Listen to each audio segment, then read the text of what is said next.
Greetings, friends! Thank you so much for joining me here tonight. The United States Chamber of Commerce just announced that they are withdrawing its support of the $1.2 trillion infrastructure bill. This is terrible news for Senate Majority Leader Chuck Schumer and House Speaker Nancy Pelosi. Friends, welcome back to my channel. This is your daily news report and Ford stimulus check update. Please make sure that you are subscribed to my channel and watch until the end of this video to learn how to enter this week's Walmart gift card giveaway. The United States Chamber of Commerce is withdrawing its support of the Senate-passed $1.2 trillion bipartisan infrastructure bill, just hours after Punchbowl News reported House Republicans were booting it from its strategy calls. The Chamber's Chief Policy Officer, Neil Bradley, announced a policy shift in a letter to its board of directors. The pretense for his decision is that President Biden, formally linking the hard infrastructure bill with the $3.5 trillion budget reconciliation package during a meeting with House Democrats on Friday.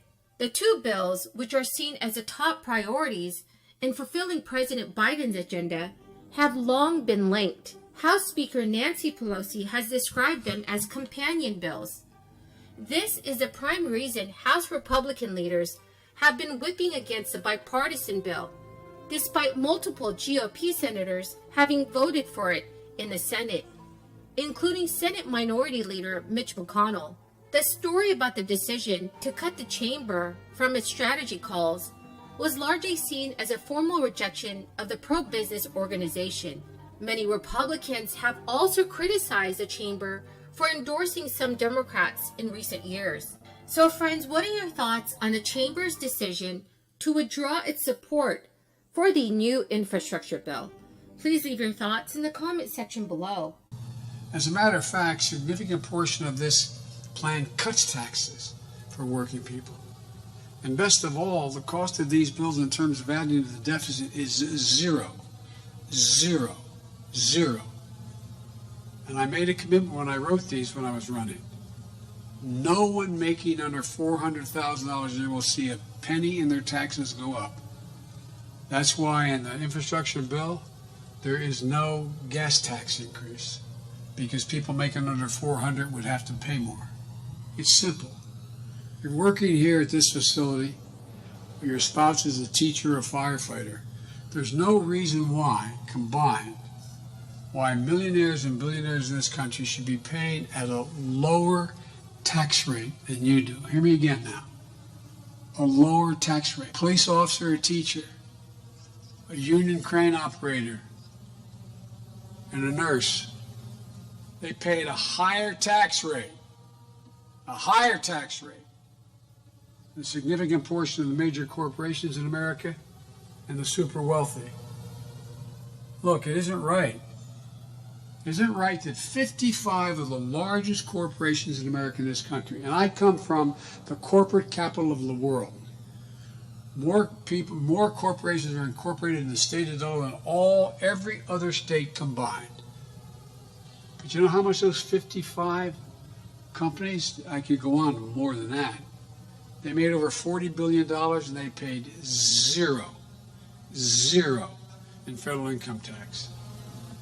Since the pandemic began, the number of billionaires, and I forget the exact number there are in America, have seen their wealth go up collectively by $1 trillion. Republicans do not want the nation to default on its debts, and they support more funding for roads and bridges. Yet, they are fully prepared to oppose bills that would achieve both of those goals.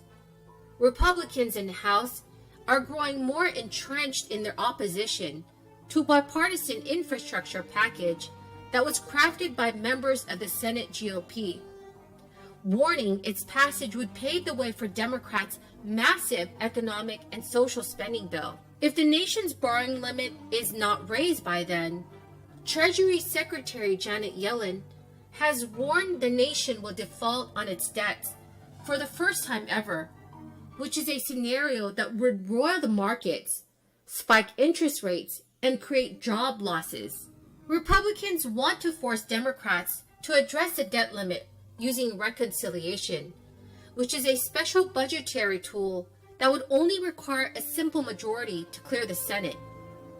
In the Senate, the strategy on the debt ceiling is not a secret. Mitch McConnell said it months ago. He expected Democrats to take this burden on by themselves. By forcing Democrats to raise a country's borrowing limit on their own through a complex budget process, Republicans would be given two opportunities to put Democrats on the record in a marathon voting series known as Votaramas. Friends, the keyword for this video is pancake. If you would like to enter this Friday's Walmart gift card giveaway, please make sure that you are subscribed to my channel, like this video, and comment below the keyword. Thank you so much, everyone. Democrats have so far refused to go the reconciliation route for the same reason that Republicans are pushing for it. Reconciliation is a complicated, time-consuming process that would suck up precious oxygen during a critical time period for Democrats, who are racing to strike an agreement on their massive economic bill before the end of this month. Mitch McConnell stated, "I'm not going to say anything's impossible, but the consistent message from our caucus is that we will take additional time, series of votes, and delay." There is, however, another option that would not require GOP support. Democrats could bring the debt ceiling to the floor, and Republicans could just agree not to filibuster it.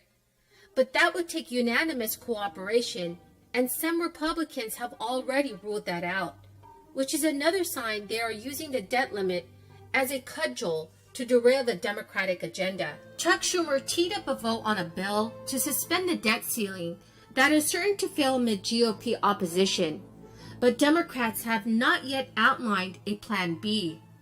Although the New York Democrat warned that work over the weekend and recess break is possible, Democrats need to act very soon if they are going to use reconciliation, which could take 2 weeks or more, and which would also bump up against a mid-October deadline. Republicans argue it's not about politics, but policy. They don't want to give Democrats a green light to spend trillions of dollars to expand the social safety net, and are betting that a message of fiscal conservatism will play well with their conservative bases back home, and that they won't get dinged for refusing to raise a debt ceiling. Increasing the nation's borrowing limit would only enable the government to pay for past debts already incurred, including spending that was racked up under the previous president, and would not prevent future spending. But still, that has not stopped the GOP from arguing otherwise. Friends, thank you so much for being here tonight. I truly and greatly appreciate every single one of you viewers. If you would like to enter this coming Friday's Walmart gift card giveaway, please make sure that you like this video, and also that you are subscribed to my channel and comment below the keyword. Thank you so much, and have a very blessed Tuesday night.